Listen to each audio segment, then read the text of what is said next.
സുഹൃത്തുക്കളെ, ഇന്ന് ഞാൻ നിങ്ങളുടെ മുമ്പിൽ അവതരിപ്പിക്കുന്നത് ഒരു മെഡിറ്ററേനിയൻ ഡെസേർട്ടാണ്.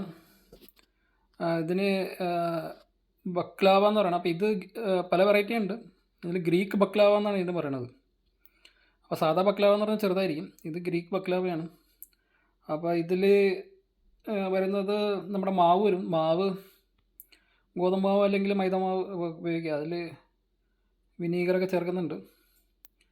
പിന്നെ നട്ട്സ് വരുന്നുണ്ട്. നട്ട്സ് വാൽനട്ട്, പിസ്താഷ്യോ ചേർക്കുന്നത്. ചിലവരത് കോമ്പിനേഷൻ ചേർക്കാം, ചിലവർ അത് ഇൻഡിവിജ്വലായിട്ട് വാൽനട്ട് അല്ലെങ്കിൽ പിസ്താഷ്യോ മാത്രമായിട്ട് ചേർക്കണം.